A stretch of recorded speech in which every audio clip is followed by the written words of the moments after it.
안녕하십니까. 제가 오늘은 머리를 이렇게 단정하게 잘랐습니다. 계절마다 한 번씩 이발을 하는데요. 오늘 그 이발하는 주간에 들었습니다. 오늘 살펴볼 이야기는 호기심을 그리다. 그래서 여기서 호기심이란 화가들의 일반적인 호기심이 아니고 18세기 초반 중반이 되면은 서양에서 많은 정보들이 중국을 통해서 조선에 들어오게 됩니다.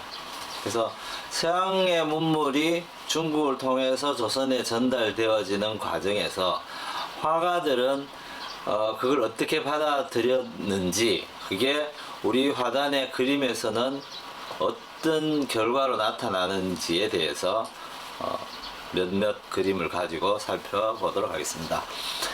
실제로 많은 화가들이 이런저런 사건 사고 아니면 상황들에 대해서 호기심을 가지기도 하고 자기 작업에 영향을 미치기도 하고 때로는 누구에게 영향을 주기도 하고 그렇죠. 그래서 오늘 볼 그림들은 주로 표암 강세황이라는 18세기에 뭐랄까요, 당시에 화단의 이론적인 뭐 이렇게 중심 내지는 제야의 중심, 이렇게 볼 수도 있을 것 같아요. 소론 남인 계열이 실제로 그 당시 정치 상황에서 소외된 세력들이어서 이 사람들이 주로 문해 활동을 중심으로 하게 되는 시기이기도 하고요. 그래서 강세황이 서양 회화에서 보여지는 원근법과 사물의 양감 표현법, 이런 것들을 어떻게 받아들였는지 몇몇 그림을 보면서 살펴보도록 하겠습니다. 자, 이 그림은 영통동구라는 그림이고요. 개성을 가는 길에 골짜기 한 장면이 되겠죠. 그 강세왕이 개성유람을 하면서 개성화첩을 남겼는데 이 개성화첩이 이제까지 화첩들, 정말 우리가 이전에 봤었던 진경산수 그림하고는 상당히 다르고 사뭇 다른 구조를 가지고 있습니다. 그래서 이 그림에서 보여지는 것처럼 바위가 굉장히 크게, 그리고 이 보면은 실제로 바위의 아랫부분이 굉장히 진하게 표현되어 있고 윗부분이 밝게 표현되어 있어서 일종의 명암법 같은 느낌도 다분히 들어 보이고요. 앞에 있는 바위의 크기와 뒤에 있는 골짜기 산의 크기하고 비교하면은 이렇게 굉장히 큰 바위가 독립적으로 존재하지 않고 막 무리를 지어서 앞부분이 잘려질 만큼의 크기로 그려지고 있다는 것은 우리 전통 회화의 화면 구성법하고는 사뭇 다릅니다. 우리 전통 회화의 화면 구성법은 그리고자 하는 사물이 온전히 화면 안에 독립적으로 존재해야 되는데, 지금 이 그림 같은 경우는 이 앞에 바위라든지 이런 것들은 화면 바깥에서 놓여서 안으로까지 침범해 있는 형상인 거죠. 그래서 이건 우리 사진을 찍을 때 착착 하면은 나타나는 현상이긴 한데, 우리 전통적으로 우리 또 산수화를 그릴 때는 이렇게 그리지는 않습니다. 앞에 바위가 온전한 모양으로 있고 그리고 뒤에 바위도 온전한 모양으로 있고, 나무가 있다면 나무가 온전한 모양으로 있어서 그 모든 것이 각각이 완전한 상태에서 서로 조화를 이루어서 화면 속에 들어있는 것, 이렇게 그려지게 되는데, 그렇게 그려지는 이유는 사생을 하더라도 실제로 화면 안에 완료된 하나의 풍경, 각각의 사물의 완성된 모습, 이게 온전히 보여지는 걸 중요시 여기기 때문에 잘려지거나 일부분만 표현하거나 하는 것들은 가급적 삼가하는 방식인데, 이 그림들에서는 이제 그것과는 다르게 일부분이 그려지기도 하고 잘려 나가기도 하고 이렇게 표현이 되어 있죠. 그 바위의 굉장히 큰 느낌을 어떻게 표현할까라고 고민을 많이 했는 것 같고요. 그래서 실제로 이 바위의 크기가 사람의 크기를 비교해 보면은 얼마나 큰 바위인가라고 구분이 되어질 수 있을 것 같고요. 길도 마찬가지니까 갈수록 좁아드는 느낌, 이런 것들. 근데 여전히 그림에는 전통적인 회화 방식을 가지고 있는 이 사람과 말과의 관계, 물론 요 뒤에 따라가는 사람하고 앞에 말 타고 가는 사람하고의 크기를 비교해 보면은 뒤에가 아무리 아이일지라도 저 정도 비율로 크기가 다르진 않겠죠. 그래서 중심이 되는 화상이 크게 그려지고, 그렇지 않은 중심에서 벗어난 사물이나 사람들은 작게 그려지는 그런 통상적인 우리가 화면 구성법을 여전히 따르고 있다. 근데 이제 바위에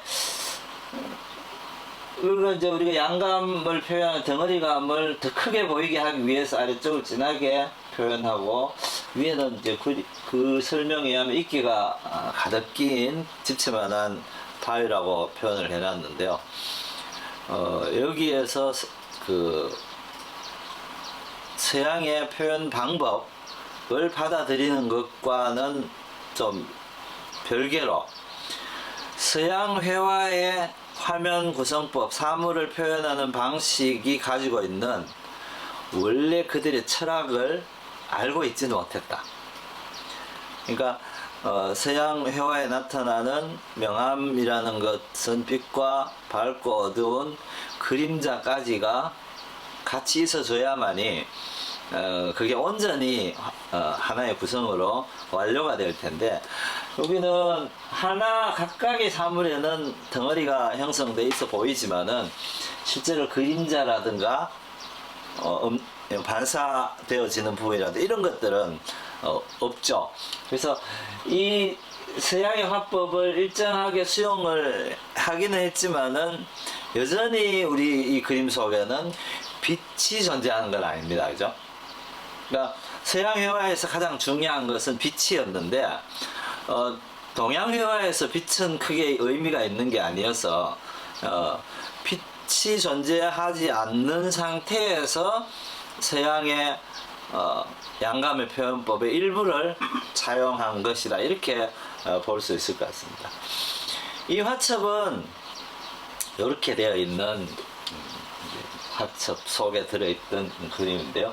송도기행첩이라는 화첩으로 되어 있고, 이 속에 있는 그림들을 몇 개를 살펴보도록 하겠습니다. 이 화첩을 만든 이유에 대해서 표제 글을 써놨는데, 여기 보면은 오제 사람됨이 그림을 아주 좋아하여 집안에 소장한 화첩이 그의 집을 채웠다. 다니면서 산수를 구경하는 것이 어렵다는 것을 알고 그린 것은 되게 좋은 수석이 많다네. 근데 이 이야기가 문 밖에 나가지 않고 방 안에 누워서 산수를 구경할 수 있으니 예전의 금경과 상장은 한갓 고생만 했도다. 옛날에 이제 이 여행을 좋아하는 사람에 관한 이야기죠. 가서 뭘 보고 즐기고 온 사람들이 그냥 쓸데없는 정력에 낭비했다는 정도로, 이 이야기는 당시에 여행을 좋아하는 많은 사람이 있었는가 하면은 그 여행을 대신하는 그림으로 대신하는 사람들이 많았다는 이제 반증이죠. 그래서 실제로 여행을 한 것과 같은 느낌으로 산수를 그려서 사람들에게 전했다. 이게 기행 화첩을 만드는 이유라는 이제 설명인 거죠. 그래서 대부분의 진경산수가 우리가 앞에서도 알아봤지만은 화첩으로 되어 있잖아요.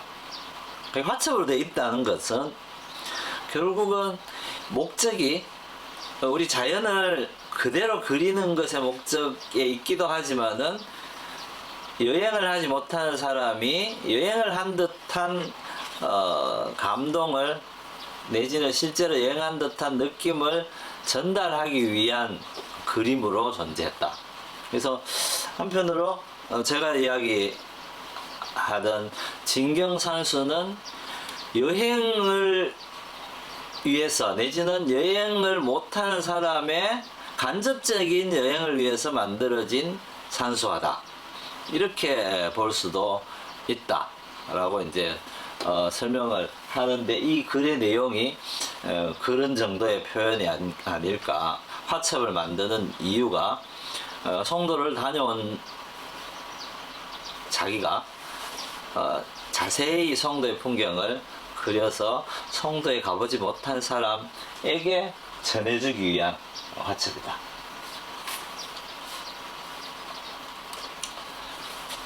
자, 이게 이제 송도 풍경입니다.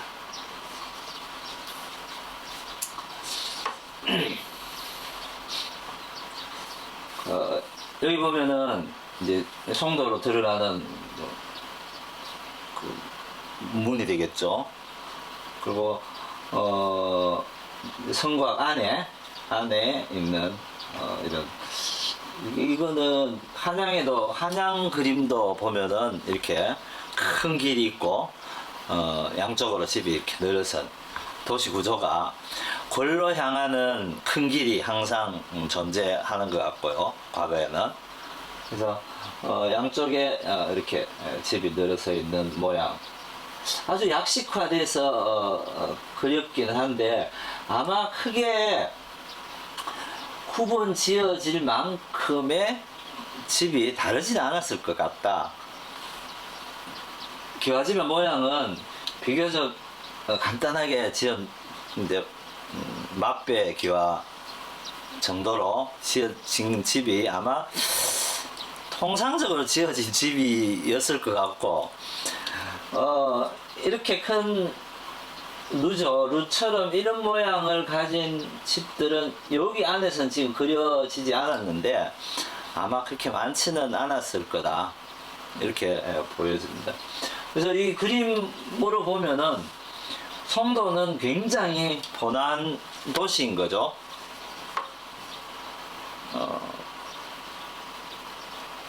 이게 고려 때의 수도였던 개성이잖아요. 그래서 굉장히 번화한 과거의 도시를 그대로 유지하고 있었다. 이렇게 보여집니다. 여기 이제 또 하나는 여기 보면은 완전하진 않지만은 소실되어지는 원근에 의한 표현들이 나타나죠.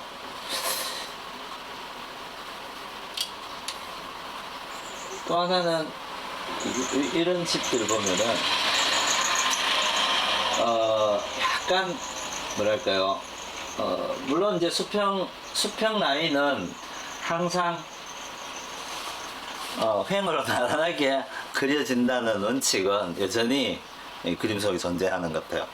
그래서 원근법, 서양의 원근법에 의한 표현이라면은 이렇게 수평 라인이 처마나 이런 이제 게 실제로는 수평으로 그려지진 않겠죠.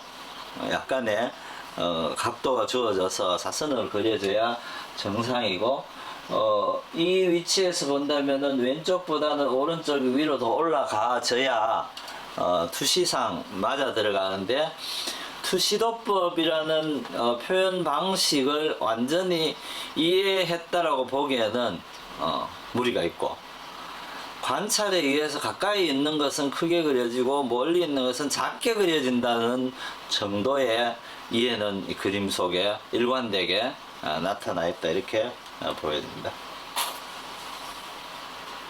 이 그림은 화담이라는 일종의 소죠. 물이 강물이나 계곡물이 흘러가다가 웅덩이처럼 고여 있는 곳, 이제 이걸 이제 담이라고 하니까 이곳을 그리는 거겠죠.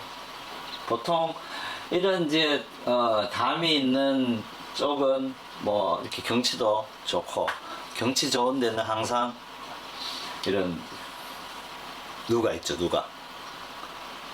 그래서 이런 데 모여서 이 경치를 즐기기도 하고, 뭐 파티도 하고, 뭐 행사도 하고, 그렇겠죠.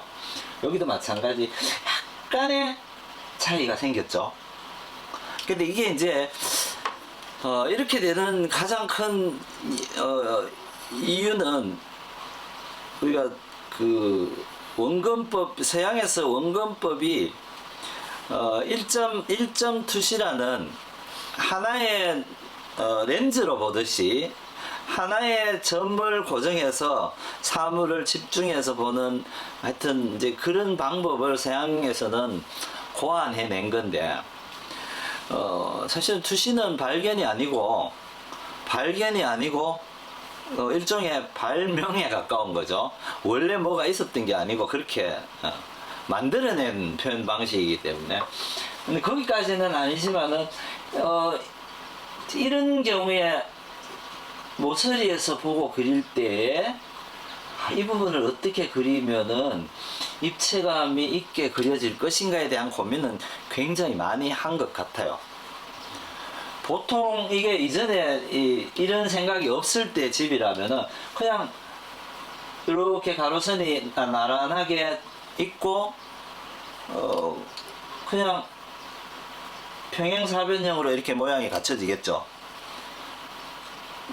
한 면이 지면과 나란하게 수평으로 있고, 윗면도 수평으로 있고, 가로 사선만 있는, 그 앞뒤에 구분이 되어지지 않는 크기로서 뭐 그런 정도 입체감의 표현이었을 텐데, 요거는 이제 각도가 약간 달라져서 가로 수평 선이 수평에서 약간 기울기를 가졌다는 것은 조금 이제 달라 보이는 거고요.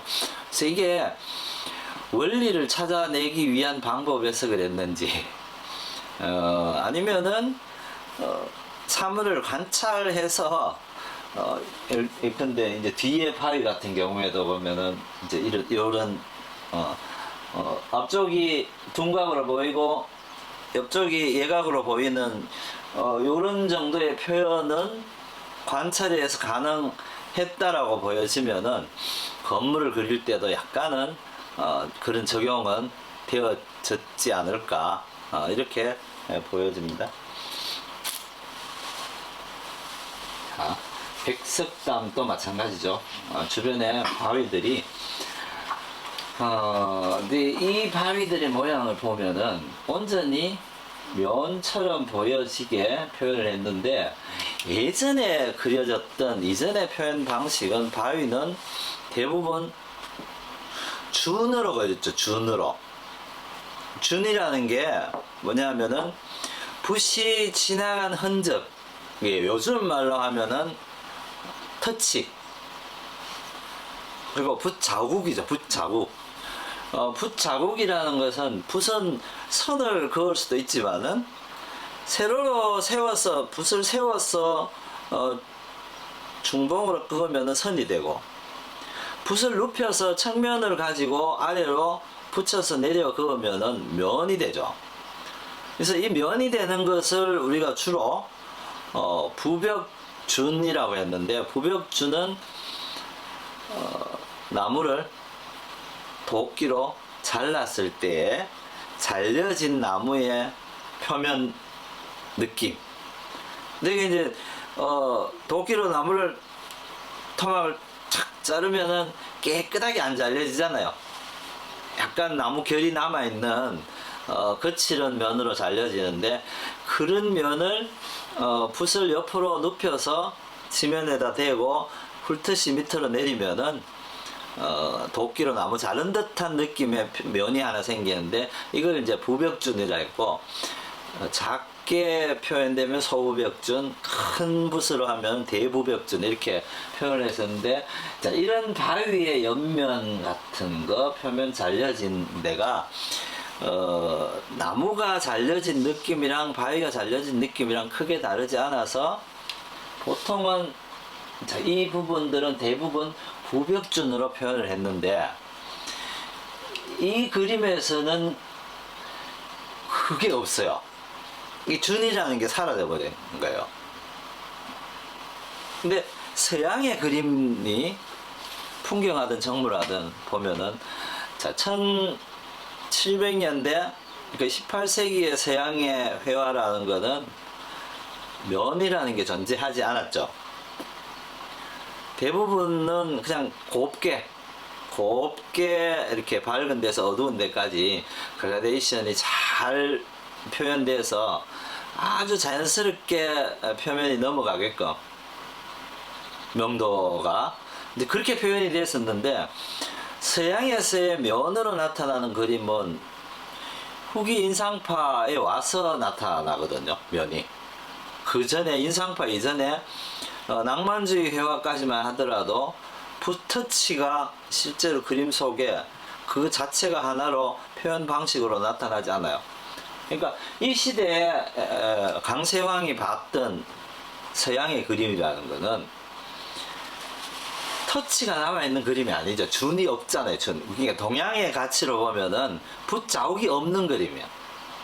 말끔하게 칠해지고 아주 색이 곱게 먹여져 있는, 우리 전통 회화에서는 초상화를 그리거나 할 때 얼굴에 색깔 칠해지는 것과 같은 그런 정도의 표현 방식으로 서양의 회화는 그려졌기 때문에, 아마도 이제 여기에 이런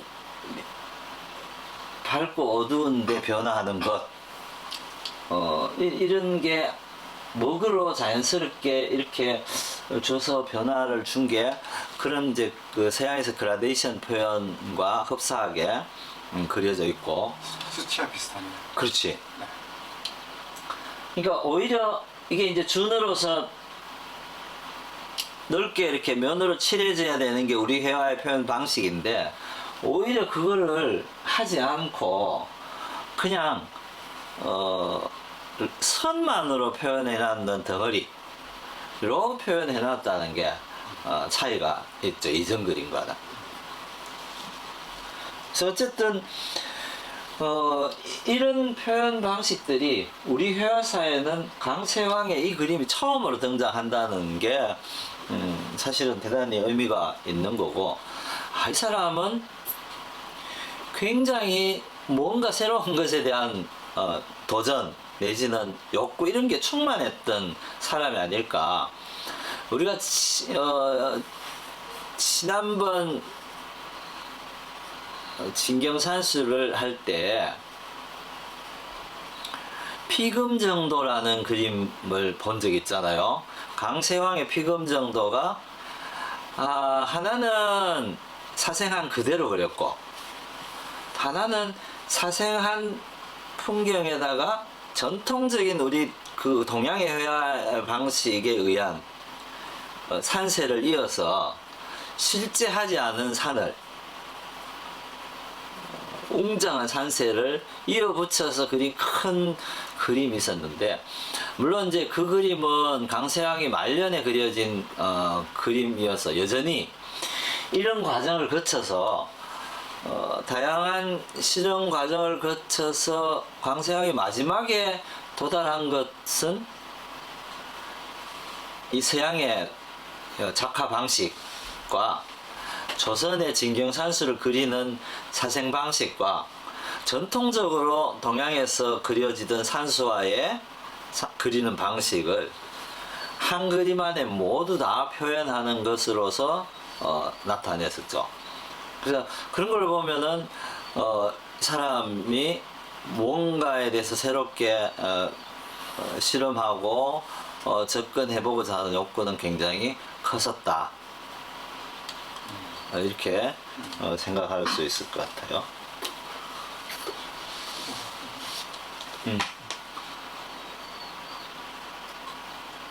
자, 이건 이제 백화담 계곡 물이 흘러가고 모여있는 곳이죠. 신선이 놀던 곳이다라고 해놨는데, 보면은 마찬가지예요. 이렇게 여기 산을 그려놓은 곳에는 점으로 찍혀 있는 미점 준이 아직 남아 있고요. 여전히 이 바위는 요즘을 쓰면은 그냥 이게 단순한 스케치 같기도 하고, 최대한 표현을 적게 해서 느낌만 나타내려고 했는 것 같기도 하고. 어쨌든 줄곧 이렇게 여기 보면은 위에 이제 있는 밝은 면과 아래로 내려온 면이 여기는 또 칠을 해놨습니다. 그래서 이런 표현 방식들은 마찬가지. 여기도 여기 원래 전통적 표현 방식이라면은 밑을 진하게 하지 않고 위를 강하게 해서 아래를 가볍게 하는 게 통상적인 표현 방식일 텐데, 이것과는 전혀 반대로 이제 표현을 해놨죠.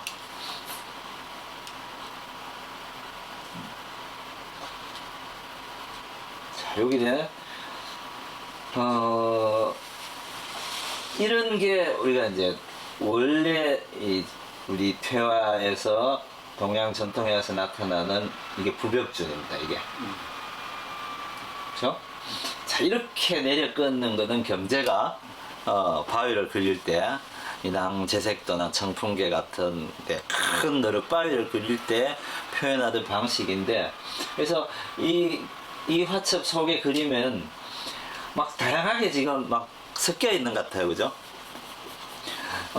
이런 그 소나무의 표현, 이거는 이제 겸재가 표현했던 소나무의 표현 방식이죠.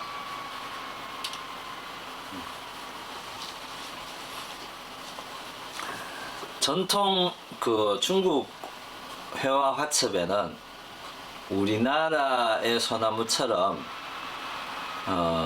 아주 힘들게 자라서 꼬불꼬불한 그런 소나무가 그려지지 않아요. 왜냐면 아마도 그거는 중국의 회화가 주로 그려지던 곳이 황하강 주변이기 때문에, 그래서 뭐 상해에서 그 황하까지 그 사이여서 기후대가 우리보다는 굉장히 따뜻한 지역이죠. 그래서 똑같은 나무라도 여기보다는 거기가 훨씬 더 수월하게 자라는 곳일 테고, 그러다 보면은 실제로 중국 사람들이 생활하는 근처에는 암산이라든가, 그러니까 암석으로 된 산 뭐 이런 것들이 있어서 거기에 자라는 나무, 이게 표본으로 그들이 있는 건 아니겠죠. 그래서 상시로 늘 보던 나무들이 그림 속에 대표적인 모양으로 그려질 텐데, 그 우리나라에서 보는 소나무는 이 시대에만 하더라도 민가 주변에 있는 소나무들은 사실은 가꾸어지는 소나무가 아니어서 굉장히 척박한 상태에서 자랐을 가능성이 높을 테고, 그러다 보면은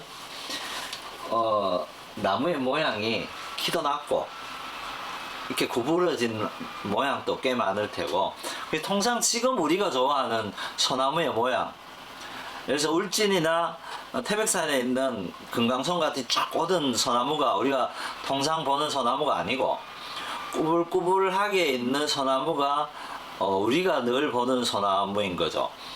보통 시골에 가서 산소 주변에 자라고 있는 소나무의 모양을 보면은 고든 나무보다는 이렇게 굽은 나무들이 많으니까, 그래서 그런 나무들에서 찾아낸 전형이 이런 표현이라는 거죠. 점을 가로로 크게 획을 하나 긋고 줄기를 세로로 하는, 그 영어로 하면 T자, 한자로 하면은 곤배정자 모양의 소나무. 요게 조선 회화사, 특히나 조선의 18세기 그림에만 나오는 소나무 모양이라는 거예요.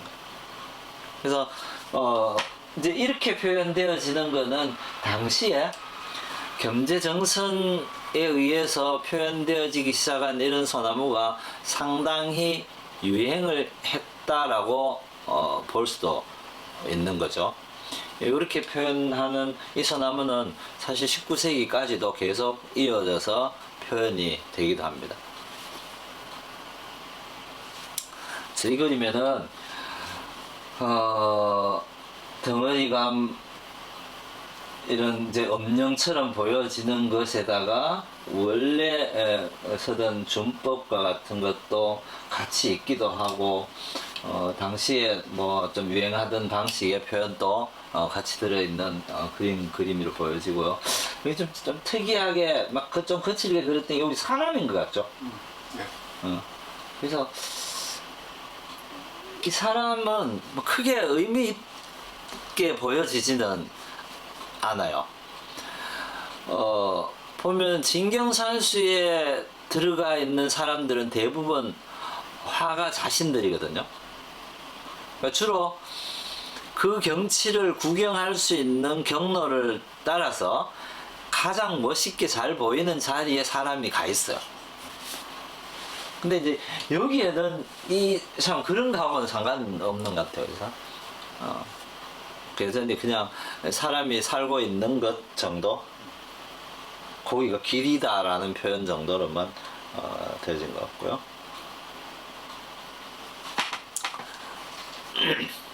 산성.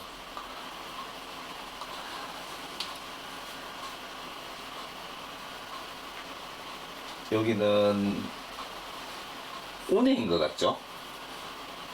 네. 굉장히 제법 높은 산에 있는 성곽을 그려진 것 같고요. 이 그림에는 그냥 전통적인 방식의 표현법이 거의 다 그대로 있습니다. 그죠? 그래서 어떤 특별한 풍경을 그릴 때와 그 특별하게 보여지는 풍경이 아닐 때의 차이는 있는 것 같아요.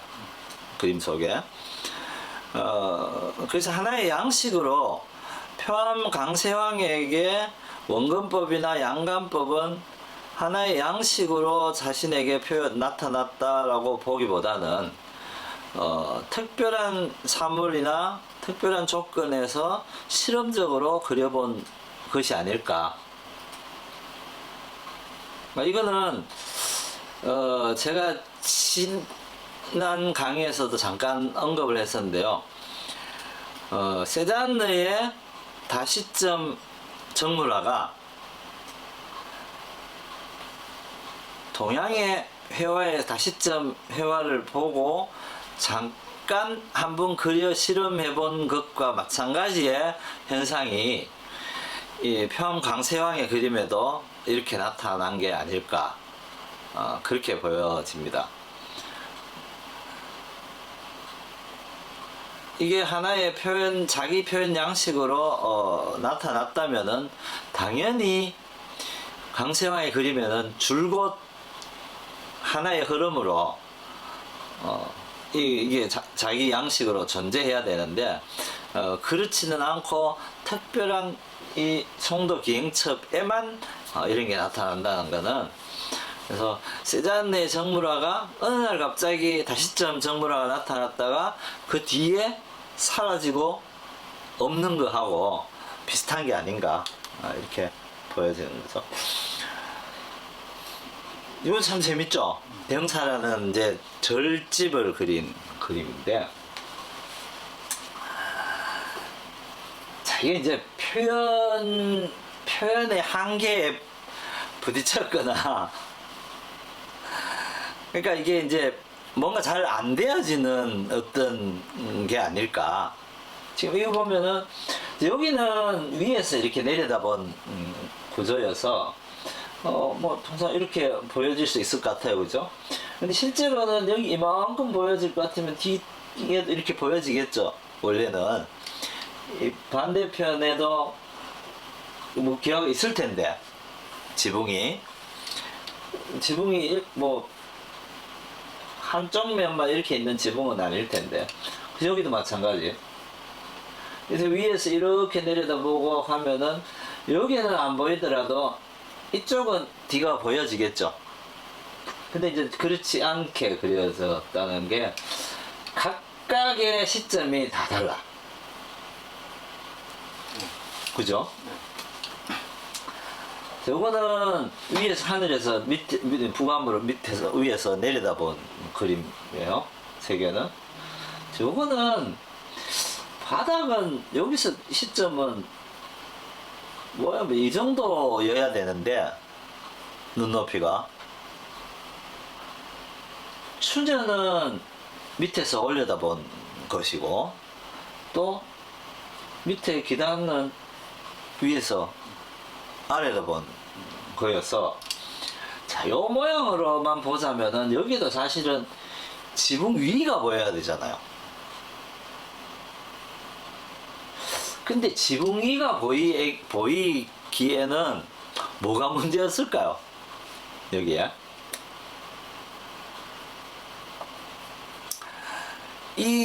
이 건물을 이렇게 그린 가장 핵심적인 것은 아마도 이 대웅전 현판을 그려야 되지 않았을까. 자, 이 집들은 이렇게 그려놔도 아무런 뭐 거부가 없잖아요. 문제가 안 되는데 이것마저도 이렇게 그려놓으면은 여기가 절인지 그게 대웅전인지를 알 수가 일단 없는 거죠. 그래서 이렇게 그려놓고 대웅전이라는 현판을 그려서 아, 이 절에 여기가 대웅전이다라는 표시를 하기 위해서 이렇게 하지 않았을까. 그러니까 자, 이렇게 그리는 것에 대한 부담이 저는 없었을 거라고 봐요. 지금 우리는 원근이나 구조에 관한 공부를 어려서부터 해왔기 때문에 이 구조가 이상한 거에 대한 불편함을 느끼잖아요. 근데 이 시대의 사람들은 아마도 이런 구조에 대한 불편함은 전혀 느끼지 않았을 수도 있어. 왜냐하면은 우리 전통 회화에서 다시점이라는 거는 항시 허용되어지는 것이기 때문에 그 왜 저 멀리 있는 산이 왜 보여? 저 산 넘어 있는 동네가 어떻게 보일 수 있냐라는 생각을 할 이유가 없는 거죠. 그러니까 애초에 그런 의문을 품지 않은 상태에서 있는 대로 보는 것을 즐겼기 때문에 그게 뭐 이게 뭐 문제다라고 생각하지는 않았을 것 같아요. 특히 추녀나 그쪽으로 해서 공포라 그러는데 네. 저 어떤 추녀가 빠져나간 그 웅장한 그렇지, 그 그걸 자기 표현하고 느낌을 싶은 거지. 아마 네. 표현을 했는데 아주 제가 보기에는 아주 특이한 시점에서 보통 이렇게 공포 구제가 상세하게 드러난 그림이 별로 없는데 그치, 그치. 여기는 아주 그에 대한 인상이 깊었던 것 같아요. 그러니까 이게 이제 사실은 요만이 되려면 얘는 이 라인은 이렇게 돼야 되고 그죠? 정말 하늘에 나르듯이 학의 날개처럼 네. 이렇게 하고자 했던 표현이 다 특이합니다. 그러니까 어쨌든 여기 보면은 이 모양은 이 대웅전 밑에 가서 본 느낌 그대로야.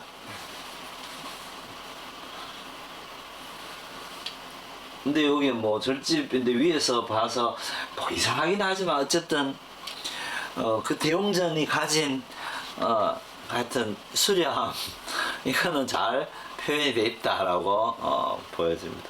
그러니까 이 그림이 이런 거였잖아요. 처음에 그림을 그린 이유, 가책을 만든 이유가 보러 가지 않고 볼 수 있는 것, 느낄 수 있는 것이라고 표현을 해놨기 때문에 결국은 대흥사, 대웅전은 이렇다라는 게 보여져야 되잖아요. 그림에서. 그리고 이렇게 보여지려면은 이 배치는 또 안 되는 거지. 그러니까 대흥사의 가람 배치는 이렇게 돼 있다는 것도 또 보여줘야 되는 거죠. 그러니까 이게 상존할 수 없는 구조가 화면 안에 상존하는 게 되는 거죠. 결국은 많은 이야기를 한 화면 안에 담아야 그게 기행문을 보듯이 그림을 보고 이 대형사를 읽을 수 있다는 전제가 있는 것 같아요. 그래서 구조적으로 합당하냐 안 합당하냐, 시선이 맞나 안 맞나의 중요함보다는 대형사는 이렇게 생겼고 배치는 이렇게 돼 있는데 거기에서 제일 멋있는 거는 대웅전이다, 뭐 이렇게 표현하고 읽어야 되지 않을까, 그런 겁니다.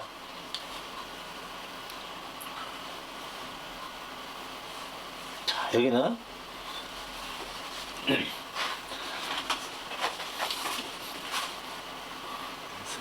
여기는 뭐가 중요했어요? 이게 중요하죠. 이 그림에서는 물론 이제 이 당장 이렇게 주변 이렇게 돼 있는 것도 중요하지만은 사실은 여기 계단을 올라가서 여기 들어가고 여기서 마당이 이렇게 1층 마당이 있고 여기 가기 위해서는 대성당에 도착하기 위해서는 계단을 올라서 또 한 뜰이 있고 또 계단을 올라서 거기에서 또 주춧 기둥이, 이거는 주춧 돌이라기보다는 돌 기둥이 맞겠죠? 석주가 맞겠죠, 그죠? 네. 그래서 여기까지 있는 굉장히 이렇게 보면은 이렇게 높은 데 집이 있는 거잖아요. 그래서 그 높은 데 있는 집의 표현을 이제 아마 중심에 두지 않았을까. 그래서 이게 약간 좀 이상하긴 하죠. 그 요새로 치면 여기 이렇게 있어야 되겠죠. 이쪽 면에 기와가 이렇게 있으면은 편안할 텐데.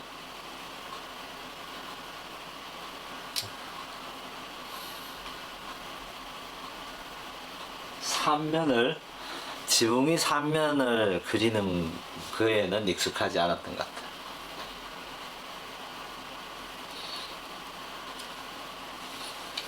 이것도 재밌죠? 처진 소나무를 받쳐놨는 요 기둥까지 이렇게 그려놨는.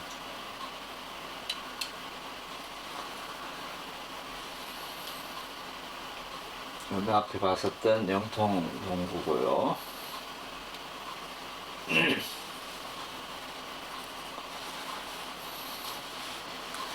마담이란 폭포입니다. 폭포. 여기는 이제 여기 보면은 흰색을 칠했어요. 흰색을, 그죠? 통상 우리가 그 흰 부분은 칠하지 않는 게 상례였는데 가끔씩은 흰색을 칠하는 경우도 있어요. 그래서 아마 흰색을 칠하는 것도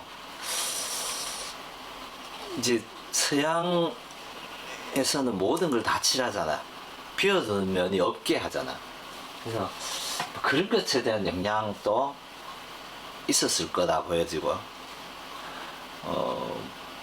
폭포물이 바위를 안 칠했잖아요. 별로. 그래서 이 안 칠하고 있으면은 비어둔 부분보다는 종이가 흰색은 아니니까 어쨌든 물이 조금 더 뚜렷하게 보여지게 하기 위해서 칠을 해서 보이게 하지 않았을까, 이런 거는 그렇게 보여집니다.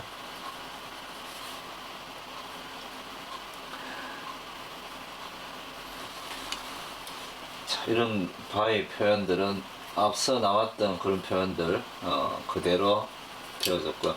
근데 여기 이제 나무를 표현해 놨는 방식들은 사실은 이게 이제 사생을 했다는 느낌은 아니고, 자, 이런 표현법은 사실 교과서에 있는 표현법입니다. 이게 나뭇잎 모양 뭐 이렇게 덩어리로 있는 숲의 모양 이런 것들은 여전히 아직은 서양의 표현 방법과 동양의 표현 방법의 근본적인 차이를 뛰어넘거나 극복하거나 뭐 그런 과정은 아니었다. 기초적인 구성법 정도만 받고 있다 이렇게 보여지고, 여기 보면은 요 바위는 사실은 그렇게 완전히 하나의 덩어리처럼 잘 표현이 되어 있죠.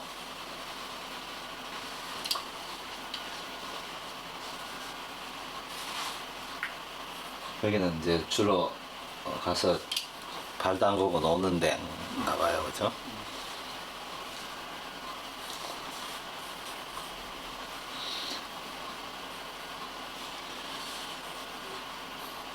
이게 이제 보통의 이제 진경산수의 표현 방법이죠. 여기는 이렇게 노는 데고, 나는 여기서 그림 그리고 있고, 근데 나는 여기서 그림을 그리고 있는데 이 책을 보는 사람은 이 화면 밖에 있는 거죠. 밖에서 그림을 그리고 있고 사람들이 놀고 있는 거를, 쉬고 있는 물가에서 즐기면서 쉬고 있는 것을 그리는 모습까지는 그림이 되는 거죠.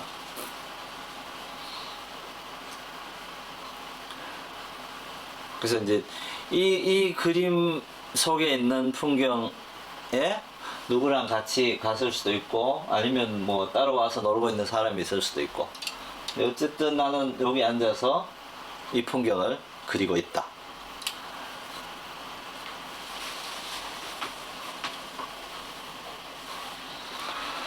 자, 이건 박연폭포입니다. 박연폭포.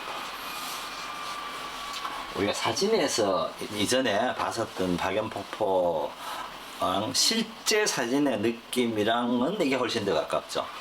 겸재의 박연폭포는 이 높이가 엄청 높았는데, 이것도 지금은 굉장히 높아 보이죠.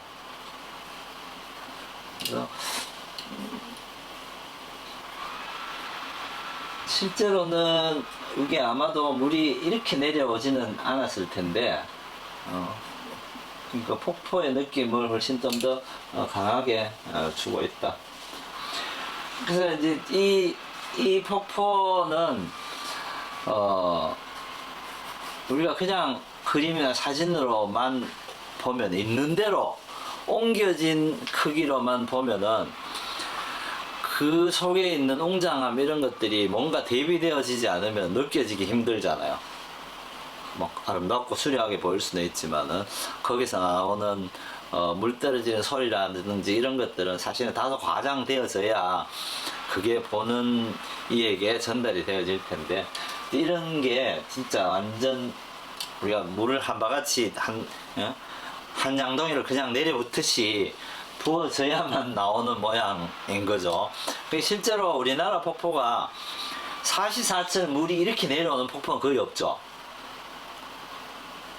왜냐면 우리는 물이 뭐 세계적인 큰 대형 폭포들처럼 그렇게 많은 물을 안고 내려오는 강이 절단돼서 폭포가 되는 경우는 없으니까, 대부분 높은 산의 계곡 아래에 있는 계곡물이 내려가는 폭포 정도이니까, 비가 오고 난 이후에 물의 양과 비가 오지 않을 때 물의 양의 차이는 현저히 달라서, 비 오지 않을 때는 보면은 물이 그냥 조금씩 흐르는 정도로만 되죠.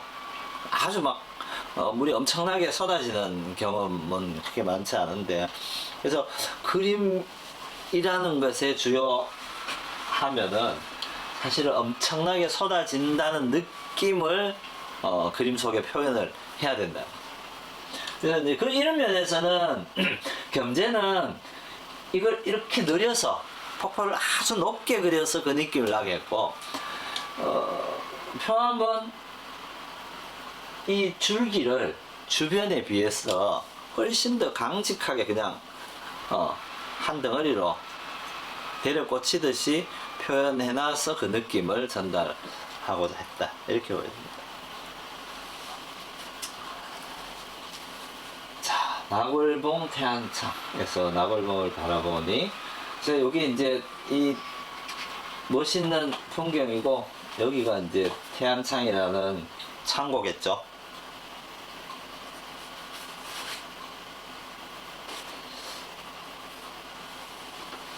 자, 요건 이런 것들을 보면은, 자, 여기 이제 민가의 집이잖아요.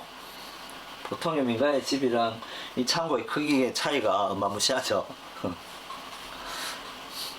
실제로 이렇게 차이는 안 날 텐데, 이게 이제 여전히, 이 그림 속에 있는, 뭐, 어쨌든, 뭐랄까요, 중심이 되는 것과 아닌 것의 차이, 이런 것들은, 산 크기는 이 그림이나 이 그림이 비슷하잖아요. 근데 이제 이런 거는 굉장히 큰 창고, 라는 표현은, 그림 속에서, 크다는 것을 엄청 그냥 강조해서, 그리고 있다. 그리고 이 모양은 사실은 얘가 이제 수평이 되거나 이렇게 돼야 정상이잖아. 근데 이런 것들은 그냥 보통의 그 옛날 방식으로 그리던 집의 모양이나 크게 다르지 않다. 그래서 아까도 이야기했지만 강세왕은 늘상 고민되어진 것이 그림 속에 그냥 일관되게 나타나는 게 아니고 어떤 데는 이렇게 표현했다가 어떤 때는 또 이렇게 표현했다가 그래서 그때 따라서 표현 방식은 많이 다르다 이렇게 보여집니다. 아주 단촐하게 그려진, 어떻게 보면은 이 그림은 진짜 스케치에 가깝게 그려졌다 이렇게 보여지고요. 그럼 길이죠. 길이가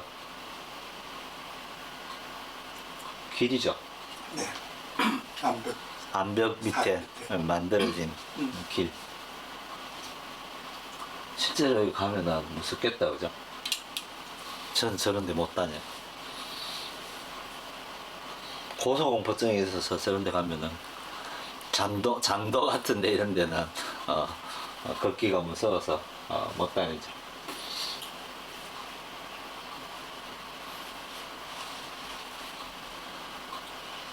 이제 그 풍경화를 그렇게 좀 봤고요. 이거는 앞서도 잠깐 지나간 그림인데 공제윤두서의 정물화입니다. 저기 보면은 자, 이 그릇 안에 담겨져 있는 뭐 참외, 수박, 이건 뭐죠? 귤 같지 않아요? 그죠? 귤.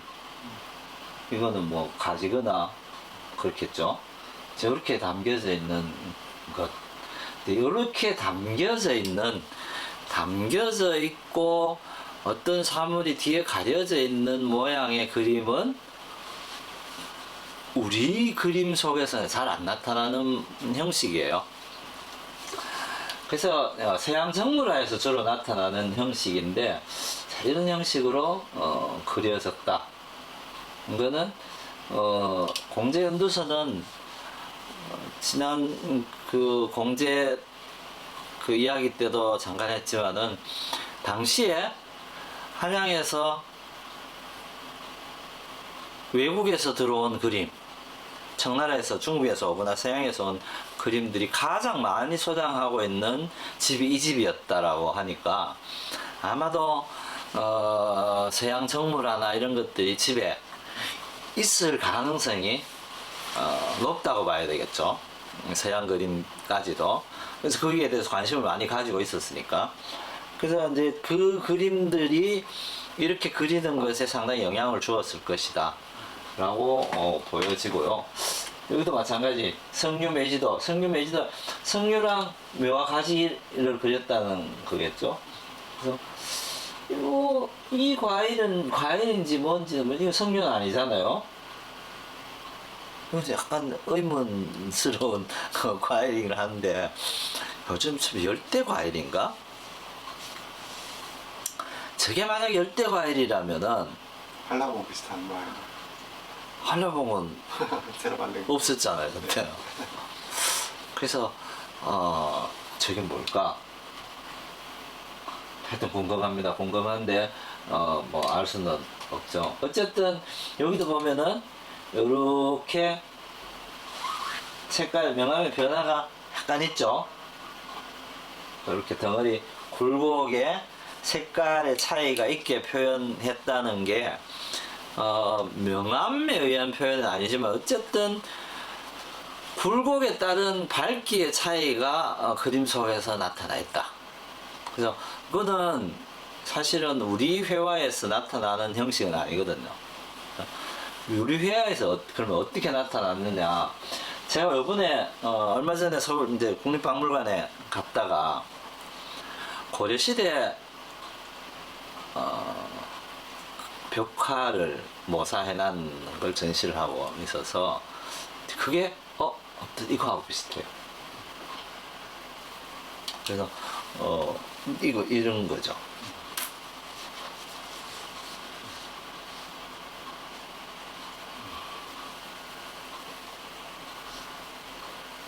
배우 수덕사에 있었던 그림인데요. 이 지금 꽃이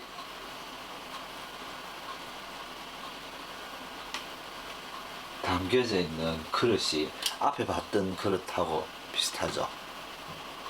이게 아마 고려시대 때까지는 사용되었던 그릇일 수도 있겠다. 그러니까 이게 우리가 지금 생각하는 것보다 과거의 교역이 굉장히 멀리까지 되었었다라고 보면은 귀하기는 하지만은 쓰여진 물건이기는 하다. 그래서 이 그림은 왜 절에 그러니까 생명을 표현하는 그걸 뭔 병이라 하죠? 마병? 마병이라 하나? 옛날 벽화나 이제 절 벽화에 보면은 생명을 탄생시키는 뭐 이렇게 생명을 모으는 거기서 발생하는 화병 뭐 이런 게 주로 이제 절 벽화에 그려지던데요. 그래서 이제 그 부분은 제가 이제 얼마 전에 처음 대한 거라서 따로 이제 좀 공부를 좀 해야기는 해야 되겠는데요. 그래서 실제로 이제 이게 그냥 우리가 정문화라고 표현되어지는 게 아니고 이 화병 안에서 나타나는 많은 삼라만상 생명들이 여기서부터 시작해서 이제 우리 삶으로 이렇게 연결되어 있다는 그런 그림의 표현이라고 하더라고요. 그래서 그런 면에서 그려지기는 했지만 어쨌든 간에 형식상으로 보면은 이런 표현 구성 형식과 크게 다르진 않다. 물론 이제 이거는 우리가 다 꺾어져 있는 하나의 독립된 사물로 나타나서 이게 우리가 뭐 생명이 여기 발언한다 이렇게 보기는 어렵지만은 구성상은 그렇게 볼 수도 있을 것 같다. 요거는 이 화병이 생명의 주머니여서 이 하나 꽃이나 이런 사물들로 하나하나 이렇게 나타나고 이게 어떤 거는 보면 이렇게 덩굴로 해서 이렇게 올라가서 뭐 꽃이 피기도 하고 이제 그런 그림들이 주로 있던데요. 이런 모양이 이런 걸 조선시대 이전에는 실제 하고도 있었다. 그럼 이거는 이제 사실은 새로운 연구 과제 내지는 대상인 것 같아요. 이거는 뭐 원래 있던 대웅전을 재건 중건하면서 이거 임천이라는 화가가 거기에 있던 벽화를 모사한 그림이니까 실제로 벽에 그려져 있던 그림인 거죠. 자, 김홍도, 이명기, 김덕신, 상겸 이런 이제 상겸 승려이라는 사람은 화승, 그림 그리는 승려. 승려 중에 주로 이제 성녀들이 태화를 그렸으니까요. 성녀 중에 그림을 잘 그리는 사람이었다. 근데 이제 이게 사도세자를 기리는 절을 지어서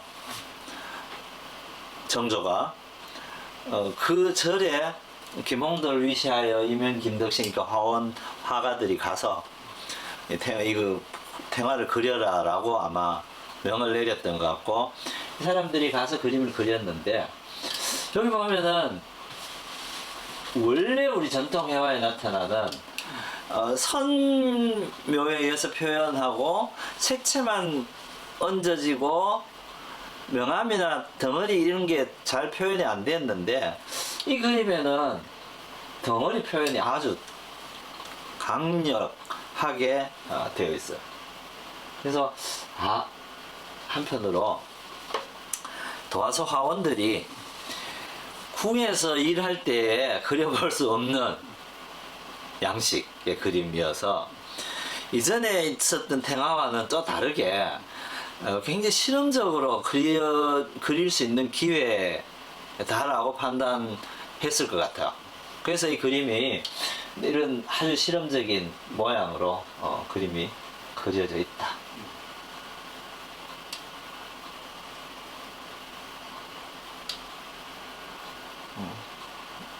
어떤 이 코가 오똑하게 서 있는 부분이라든지 가슴의 양이라든지 이런 게 원래 우리 탱화에서는 저렇게 안 그리잖아요. 편편하게 그려졌는데 굉장히 덩어리감 크게 그려졌다는 거는 이 사람들이 원래 그렇게 그릴 줄 몰라서 안 그린 건 아닐 테고 아마 그 전에 갖고 있었던 많은 궁금증 이런 것들 실제로 도화서에서 그릴 수 있는 그림이라는 거는 규정되어 있고 한정되어 있었기 때문에 임금 초상을 그릴 때 이렇게 그릴 수는 없잖아요. 그래서 본인들의 호기심을 충족시키기 위한 방편으로 저렇게 그렸을 수도 있겠다. 요거는 이명기가 그린 강세왕의 조상인데요. 이제 아무래도 이제 개인의 초상하니까 여기 보면은 여전히 동일하게 있는 것 같습니다. 가로선은 횡으로 나란히 있고 세로선 또 횡으로 나란히 이렇게 정으로 나란히 있는 걸로 그래서 요거 자체가 뭐 투시가 적용됐다 이렇게 보기는 어렵고요. 그래서 여기도 이제 표현 방법이 이런 데 보면은 명암을 넣는 것처럼 들어간 부분과 튀어나온 부분을 다르게 색칠해서 이전에 초상화를 그릴 땐 저렇게 그리진 않았죠. 편편하게 그냥 그리고 말았는데 점점 이제 이런 새로운 표현 방법에 의해서 그려지는 것에 대한 만족감 이런 것들이 화가들에게 나타나지 않았을까 그렇게 보여집니다. 이제 초상화를 그릴 때는 이 구조는 아직 벗어나기 어려운 초상화가 가지는 의미라는 게 있잖아요. 그래서 여전히 그대로 유지해야 되는 것들은 있고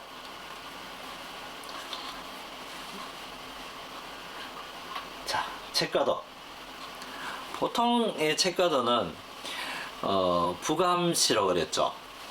위에서 아래로 이렇게 내려다보는 상태로만 되어 있어서 다 요 모양으로 쭉 그려졌는데 이렇게 되죠. 윗면 여기에 있는 것도 이렇게 그렸죠. 이렇게 그렸는데 지금 이 책가도는 19세기의 책가도인데 요걸 기준으로 이 선을 기준으로 해서 요거는 지금 위도 없고 아래도 없잖아요. 요 선을 기준으로 해서 위에는 천정이 보이고 안에는 바닥이 보이는 걸로 그려져 있어요.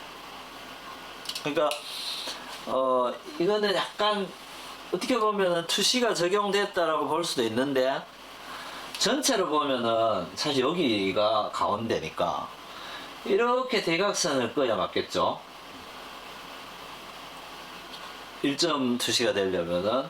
근데 이 대각선에 맞춰지는 거는 없어요. 그죠? 없고, 하나하나를 보면은, 요만큼 한 개를 띄놓고 보면은, 이게 투시가 적용된 듯한, 시점이 보이는 거죠. 그러니까 이 그림에는 칸칸이 다 시점이 다르죠. 그래서 칸칸이 시점이 다 다른데 이걸 어떻게 설명해야 될까?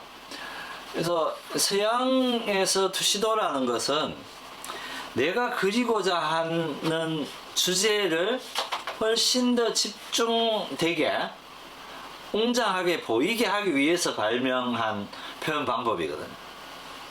그래서 최후의 만찬의 예술을 중심으로 쫙 화면이 모이게, 시선이 모이게 했던 것.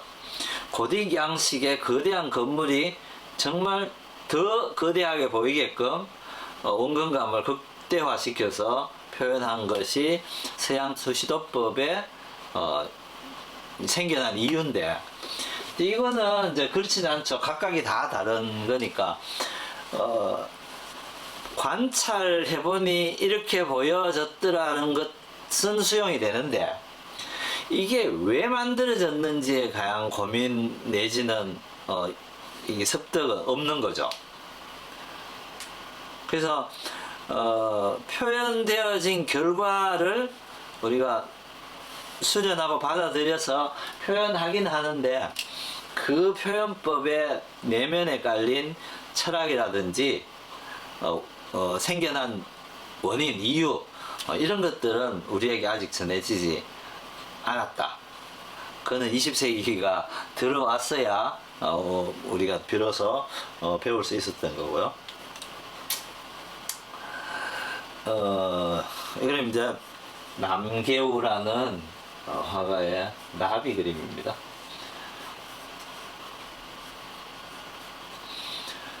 평생을 나비만 그린 화가죠. 그래서 평생을 나비만 그렸는데 요즘으로 치면은 세미라 생태도감 같은 정도의 그림이에요. 이 그림 왜 넣었냐 하면은, 현미경을 보듯한 아주 섬세한 관찰과 표현, 이런 것들도 사실은 당시 화가들의 관심사 중에 하나였다. 왜냐하면 18세기부터 사물을 관찰하기 시작하면서 관찰력은 자연 그냥 풍경이나 뭐 쫓아다니는 말이나 호랑이 뭐 이런 개 고양이한테만 있는 게 아니고, 이런 이제 날아다니는 나비 같은 아주 이제 미물에게도 관심을 가기 시작했다. 그 이전에 나비 그림이나 곤충 그림이라는 거는 사실은 중국 화첩에 나오는 나비나 곤충이죠. 왜냐하면 우리가 지금 볼 수 없는 모양의 나비이거나 아니면은 개구리도 사실은 그 모양은 지금 우리가 보는 개구리 모양은 아니었으니까요. 그래서 그렇게 보면은 실제로 내가 가까이서 자주 만나고 보던 것에 대한 표현하고 싶은 욕구, 이렇게 하나로 집중해서 그것만 그려도 사회적 효용성이 클 수 있었다는 게 이제 그만큼 그림을 수용하는 사람들의 관심 영역도 넓어져 있었다라는 게 이제 이런 그림을 통해서 반증이라고 할 수 있겠습니다. 김수철의 그림이라고 전해지는 경성도입니다. 서울 풍경이죠. 서울 풍경. 한양 풍경입니다. 근데 실제로 이렇게 많긴 많았겠죠. 이 그림을 그린 자리는 아마도 남산 쪽 어느 자락일 테고, 여기 보면은 높은 집 있잖아요. 여기가 아마 경복궁이나 뭐 그 정도 되는 위치. 그 나머지는 다 거의 생략. 여기도 보면은 뭐 높은 집인가요? 그래서 이제 그렇게 아주 막 세밀하게 어디에 뭐가 있고 어디에 뭐가 있고 이렇게 지도식으로 표현은 돼 있지 않지만은 서울 당시에 서울에 정말 많은 사람과 많은 집들이 있다. 그리고 이제 여기 성곽은 없죠. 한양 성곽. 대구를 감싸고 있는 성곽은 그려지지 않았고. 그래서 어쩌면은 그런 거 있을 수 같아요. 왜냐하면은 지금 또 우리 그 뭡니까 그 네이버나 카카오 지도를 보면은 주요한 시설은 녹지로 돼 있죠. 그러니까 군부대라든가 중요한 시설 같은 거는 지도에 표시를 하지 않고 녹지로 돼 있는데 이 시대에도 마찬가지 지도처럼 그려지는 그림은 허용 아마 안 됐을 수도 있지 않을까 싶어요. 그러니까 이 한양 그림들이 꽤 많거든요. 한양을 그려놓은 전도를 이렇게 한양 풍경을 그려놓은 그림들이 꽤 많은데 대부분 성곽이 그려져 있지 않아요. 그러니까 성곽이라는 거는 임금이 생활하는 공간인데 임금이 생활하는 공간을 지도처럼 그려놓는 것은 아마 그 시대에도 허용이 되지 않았던 게 아닐까 그렇게 보여져요. 그래서 우리가 임금이 행차하는 그림 행궁할 때 행렬도 같은 거 보면은 임금이 있는 자리는 항시 비어 있거든. 가마도 임금이 앉아서 가는 가마에는 임금이 그려져 있잖아. 임금이 타는 말 위에도 임금이 그려져 있잖아요. 임금이 기만 있고 말만 있고 가마만 있지 임금은 실제 그려져 있지 않은 것처럼 맞아 여기에도 뭐 성곽이 이렇게 어디 있을 텐데 도성이 있고 도성 밖이 있을 텐데 도성은 그리지 않았는 걸로 봐서는 지금 군사요충지가 지도에 그려지지 않은 것과 같은 이유로 이런 그러니까 감상용 그림에는 그리지 못하게 했을 가능성도 있지 않을까. 그냥 짐작만 해봅니다. 이거는 실제로 그런 사례가 있는지는 뭐, 아마도 연구를 하고 조사를 해봐야 되겠지만은 네, 오늘은 여기까지 준비를 했습니다. 자, 오늘 이제 그 새로 제가 유튜브 채널을 열어서 제목 뭐였죠? 화가 최수환의 이야기들, 화가 최수환의 이야기들이라는 이름으로 유튜브 채널을 오늘부터 운영을 하게 됐습니다. 이게 아직 제가 익숙하진 않지만은 점차 익숙해지겠죠. 그래서 시간이 좀 더 지나면은 뭐 구독해 주세요, 좋아요를 눌러 주세요 하는 이런 말도 할 때가 아마 있을 거고요. 이 강의 시간에 이렇게 막 광고가 나가는 경우도 있을 테고 주변에 잡다하게 일어난 이야기도 이제 좀 여기서 같이 나눠 볼 수 있도록 하겠습니다. 오늘 여기까지 준비했습니다. 고맙습니다.